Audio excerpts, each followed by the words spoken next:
আমাদের বাংলাদেশ ব্যাংক বিভিন্ন সময়ে করে থাকে, রিফাইন্যান্স স্কিম আছে আমাদের বাংলাদেশ ব্যাংকেরই 25,000 কোটি টাকা, সিএমএসএমএর যেটা এই 25,000 কোটি টাকা, টোটাল 30,125 কোটি টাকার আছে, প্রোগ্রাম আছে শুধুমাত্র বাংলাদেশ ব্যাংকের ফান্ডিং, এবং সেগুলো অনেক লোয়ার রেটে।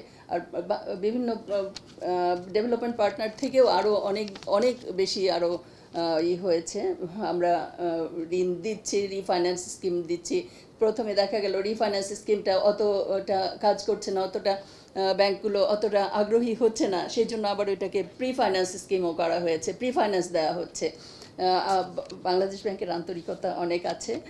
ব্যাংকগুলোর হতে হয়। আরেকটা আছে, সেটা ক্রেডিট গ্যারান্টি স্কিম। আপনারা হয়তো জেনে থাকবেন, অনেকেই জানেন যে যারা কোলাটেরাল এর জন্য ঋণ নিতে পারছে না, তাদেরকে যদি ব্যাংকগুলো ঋণ দেয় তাহলে 70% পর্যন্ত বাংলাদেশ ব্যাংক গ্যারান্টি দিয়ে থাকে। সেই ঋণ যদি আদায় না হয় তাহলে সেইটার গ্যারান্টি বাংলাদেশ ব্যাংক দিয়ে থাকে, ওইটার পেমেন্টটা বাংলাদেশ ব্যাংককে দেবে। কাজেই আমাদেরকে আসলে দেশের উন্নয়নের জন্য কাজ করতে হবে সবাই মিলে, একা কারোর পক্ষে আসলে সম্ভব না। আমরা যদি বলি সরকারের উচিত এটা করা, সরকারের উচিত এটা করা, সেটা আসলে সম্ভব না।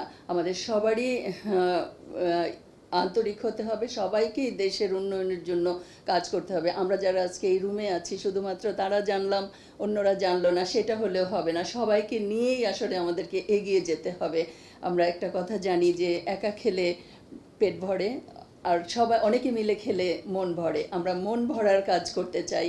এই সবাইকে নিয়ে আমরা সবাই যেন উন্নত হতে পারে। আমাদের উন্নত বিশ্ব 2030 সাল, 2041 সাল যেই টার্গেটগুলো আছে, আমরা যেন সবাই মিলে অ্যাচিভ করতে পারি, সেই লক্ষ্যে আমরা সবাই মিলে কাজ করব। অনুরোধ থাকবে যে আপনারা ব্যবহার করেন আমাদের বাংলাদেশ ব্যাংকের যে ফান্ড আছে, অনেক ফান্ড আছে, প্রয়োজনে আমরা বাংলাদেশ ব্যাংক থেকে আরও অনেক বেশি ফান্ড বাড়াবো যদি প্রয়োজন হয়।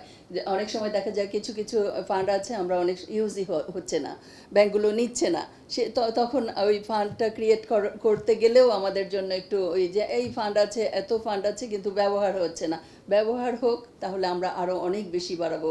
প্রয়োজনে দ্বিগুণ তিনগুণ যত গুণ প্রয়োজন হয় আমরা বাংলাদেশ ব্যাংক থেকে বাড়াবো, এটা আমি বলছি।